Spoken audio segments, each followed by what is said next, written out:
কুড়িগ্রামের ভুরুঙ্গামারীতে ইয়াবাসহ নারী আটক। কুড়িগ্রামের ভুরুঙ্গামারী উপজেলার সোনাহাট স্থলবন্দরে মাদকবিরোধী অভিযানে মর্জিনা আক্তার ওরফে গেন্দি নামে এক নারীকে ইয়াবাসহ আটক করেছে পুলিশ।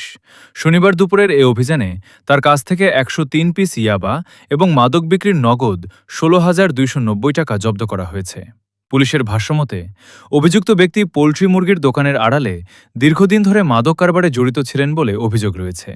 স্থানীয়দের সহযোগিতায় তাকে আটক করা হয় এবং এ ঘটনায় ভুরুঙ্গামারী থানায় মাদকদ্রব্য নিয়ন্ত্রণ আইনে মামলা দায়েরের প্রক্রিয়া চলছে। Citizen news ২৪ news desk.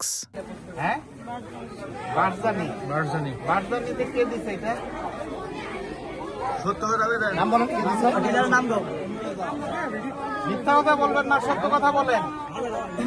তুমি তো মহিলা মানুষ, তোমার এই মালগুলি আইনে দেয় কেটা? বাড়ির পুরুষ মানুষ আছে না, সেটার নাম দাও। এগুলো কে এনে দিছে?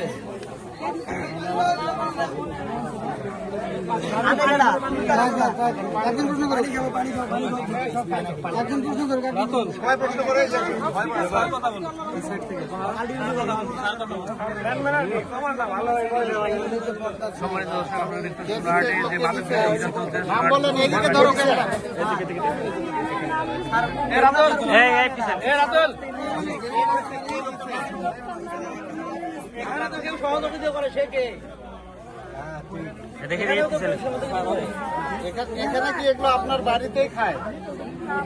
তাহলে আপনি কোথায় বিক্রি করবেন?